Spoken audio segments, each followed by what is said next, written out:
મારું નામ કલાસવા બોરસિંગભાઈ સોમાભાઈ, ગામ આંતરસુંબા, તાલુકો લીમખેડા, જિલ્લો દાહોદનો હું રહેવાસી છું।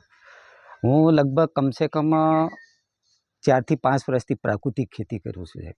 અત્યારે અમારી ફાર્મની અંદરમાં જેટલો બી આ ગુલાબની ખેતી છે, પછી રીંગણ મરચાં સબ્જીની ખેતી છે, આજે 4 થી 5 વર્ષથી હું પ્રાકૃતિક ખેતી કરી રહ્યો છે। એની પાછળથી મને એનું રિઝલ્ટ સારામાં સારું મળ્યું। અને બીજું કે જ્યારે આ પ્રાકૃતિક ખેતી કરે તો એનાથી મને પોતે જાણવા મળ્યું કે હું પોતે જીવામૃત બનાવું છું, જાતે જીવામૃત બનાવું છું, ગંજામૃત બનાવું છું, અને બીજામૃતનો બી એનો છંટકાવ કરે। અને હું આ પ્રાકૃતિક ખેતીના કામમાં કામ કરી રહ્યો છું। જેમાં જે વાવેતરો કર્યું છે એમાં ગુલાબ છે, લીંબુ, જામફળ, પછી ત્યાંથી સબ્જીની ખેતી, એટલે એના ઉપરથી મને રિઝલ્ટ એમ કે સારામાં સારું દેખાયું સર। અને જ્યારે મારી ખેતી બી આમ તો તમે દેખો તો આજે અળસિયા બી અંદર દેખવા મળે છે।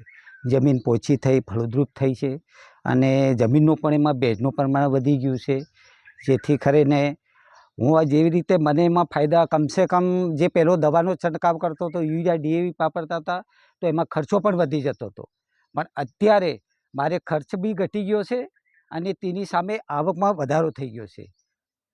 જેમાં મારે કમસે કમ આખા વર્ષની ટોટલી ઇન્કમ ગણું તો ખાલી મારે અહીંયા દેખો તો ખાલી 1 થી 1.5 એકર, 1 જ એકર છે, જેમાં એમાં કમસે કમ 4 થી 4.5 લાખની ઇન્કમ હું અત્યારે લઈ રહ્યો છું। અને જેમાં મને ચોખ્ખો નફો 2.5 થી 3 લાખ રૂપિયા હું ચોખ્ખો નફો લઈ રહ્યો છે। જેથી કરીને હું તે દરેક ખેડૂતોને મારી નમ્ર વિનંતી છે, ખરેખર આપણી જે ખંજર જમીન છે, જે યુરિયા DAPથી જે આપણે વાપરીએ છીએ, જે જમીન આપણી બગડતી જાય છે દિવસે દિવસે, ખરેખર એનું રોકાણ કરે। અને દરેક ખેડૂતોને, ભાઈઓને મારી નમ્ર અરજ છે કે આ પ્રાકૃતિક ખેતી કરી અને જંતુરહિત આપણે પાક કરીએ, પછી સ્વાસ્થ્ય માટે સારું રહે અને જમીનમાં પણ એનું ફળદ્રુપ રહે, શરીર પણ તંદુરસ્ત રીતે એમાં હચવાય રહે। એટલે ખેડૂતોને મારી નમ્ર અરજ છે કે તમે પણ પ્રાકૃતિક ખેતી તરફ વળો, એવો મારો આગ્રહ રહું છું।